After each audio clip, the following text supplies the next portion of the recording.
ఒక్క కార్యకర్త అయినా, ఒక చిన్న నాయకుడైనా, గ్రామ నాయకుడైనా, ఎవరైనా కూడా వాళ్ళకు చీమ కుట్టిన పోయి వాళ్ళందరినీ సంప్రదించి వాళ్ళందరినీ ఓదార్చి వాళ్ళని కాపాడుకునే సంస్కృతి బీఆర్ఎస్ పార్టీలో ఉన్నది. మా వర్కింగ్ ప్రెసిడెంట్ కేటీఆర్ గారికి ఉన్నది, ప్రెసిడెంట్ కేసీఆర్ గారికి ఉన్నది. అంతే తప్ప మీలాగా చేతులు దులుపుకొని కుట్రలు చేసి కుతంత్రాలు చేసి పోలీసు వ్యవస్థనంతా వాడుకొని నిందితులందరినీ మీ ఇళ్లలో పెట్టుకొని, పోలీసు వాళ్ళందరినీ కూడా దేశం అంతా తెప్పి నిందితులందరూ మాత్రం మీ ఇళ్లలో పెట్టుకొని కాపాడుకునే సంస్కృతి బీఆర్ఎస్ పార్టీకి లేదు.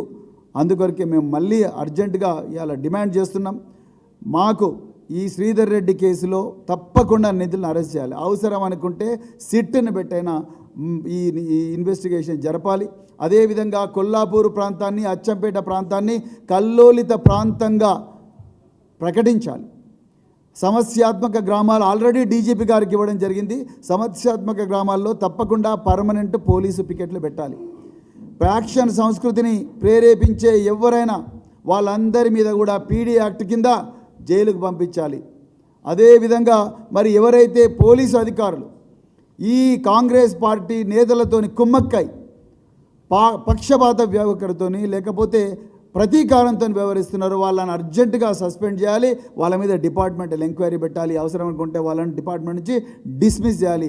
అప్పుడే ఈ ఫ్యాక్షనిజం అనే ఫ్యాక్షనిజం అనేది సంస్కృతి మన దగ్గర రాకుండా పోతుంది. నిజంగా తెలంగాణలో ఎక్కడ కూడా ఈ సంస్కృతి లేదు. కేవలం జూపల్లి కృష్ణారావు గారి నియోజకవర్గం ఆ నాగర్ కర్నూలు జిల్లాలోనే ఈ సంస్కృతి అనేది కనిపిస్తుంది. ఇన్ఫ్యాక్ట్ రాయలసీమకు బార్డర్లో ఉండే అలంపూరు, గద్వాలలో కూడా ఈ సంస్కృతి లేదు. ఇలా మంత్రి గారు ప్రత్యేకించి తన ప్రత్యర్థులందరినీ కూడా, రాజకీయ ప్రత్యర్థులందరినీ కూడా ఈ ప్రపంచ పటం నుంచి రూపుమాపడం కోసం, తన దందాలు యథేచ్ఛగా నడవడం కోసం, తన అధికారం అట్లనే పర్మనెంట్గా ఉండడం కోసం అందరిని కూడా నాశనం చేయాలని చూస్తున్నాడు. ఆ ఏరియాను భ్రష్టు పట్టించాలని చూస్తున్నాడు. ఈ ప్రాంతానికి లేని సంస్కృతి, ఈ తెలంగాణ ప్రాంతానికి లేని సంస్కృతిని తీసుకొస్తున్నారు. నిజానికి కేసీఆర్ గారు ఒకప్పుడు ఎండిపోయిన తెలంగాణ, బంజరుగా మారిన తెలంగాణను, పడావుబడ్డ తెలంగాణను రాత్రింబవళ్ళు కష్టపడి ఎన్నో ఎత్తిపోతల పథకాలు పెట్టి, పాలమూరు రంగారెడ్డి కానీ, కల్వకుర్తి లిఫ్ట్ ఇరిగేషన్ కానీ, ఆ విధంగా ఎన్నో ఎత్తిపోతల పథకాలు పెట్టి నీళ్లను బారిస్తే ఇలా కృష్ణారావు గారు, రేవంత్ రెడ్డి గారు వాళ్ళ సొంత జిల్లా, సిగ్గుపడాలి, సొంత జిల్లాలో రక్తపు టేరులు బారిస్తున్నారు. ఒకవైపేమో కేసీఆర్ గారు నీళ్లు బారిచ్చి సశిశామలంగా ప్రయత్నం చేయాలని చూసినారు. ఇలా జూపల్లి కృష్ణారావు గారు, రేవంత్ రెడ్డి గారు హోంమంత్రి అండ్ ముఖ్యమంత్రి అండ్ ఎక్సైజ్ శాఖ మంత్రి ఇలా రక్తపు టేరులు పారిస్తున్నారు. 3వ మర్డర్ ఇది. This is the 3rd murder after elections. ఎన్నో అటాక్స్, ఒక్క దగ్గర కూడా అరెస్ట్ జరగలేదు. There is no preventive action. మరి ఏం చేస్తున్నట్టు పోలీసులు? నిజానికి మంత్రి అందరూ పోలీస్ అధికారులను పిలిపించి, అందరూ మరి ఉన్నతాధికారులను పిలిపించి, మీరు ఎట్టి పరిస్థితుల్లో కూడా ఈ నిందితులు దొరకాలి, ఈ నిందితులు బయట తిరగడానికి వీల్లేదు అని చెప్తే నిందితులు బయట తిరుగుతారా?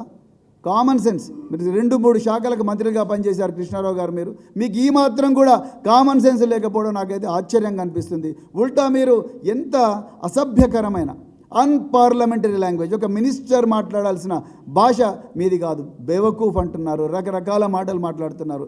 అది గాంధీ భవన్లో మీరు రేవంత్ రెడ్డి అదే భాష మాట్లాడుతున్నారు, మీరు అదే భాష మాట్లాడుతున్నారు. ఇక కింద మీరు మాట్లాడే భాష బట్టే మీ కార్యకర్తలు దాని నుంచి స్ఫూర్తి తీసుకొని ఇలా మరి అదుపు లేకుండా ప్రవర్తిస్తున్నారు. దానివల్ల ప్రజలకు చాలా ఇబ్బంది అవుతున్నది. మరి దీన్ని ఎట్టి పరిస్థితుల్లో కూడా మేము టాలరేట్ చేయము. తప్పకుండా మీ గూండాగిరిని అడ్డుకుంటాం. మరి భారత రాష్ట్ర సమితి ఎట్టి పరిస్థితులు కూడా కార్యకర్తలకు ప్రాణాలను కాపాడుకుంటుంది, శాంతి భద్రతలను కూడా కాపాడుకుంటుంది. ఆ పరిస్థితి ఇలా మీరు తీసుకొచ్చిండ్రు. ఇక్కడ జరిగే ప్రతి మర్డర్కు, ప్రతి దాడికి Jupally Krishnarao, home minister and chief minister Revanth Reddy మీరు నైతిక బాధ్యత వహించాలని. అసలైన తొలి వెలుగు. ఫాలో వాట్సాప్ @తొలి వెలుగు official.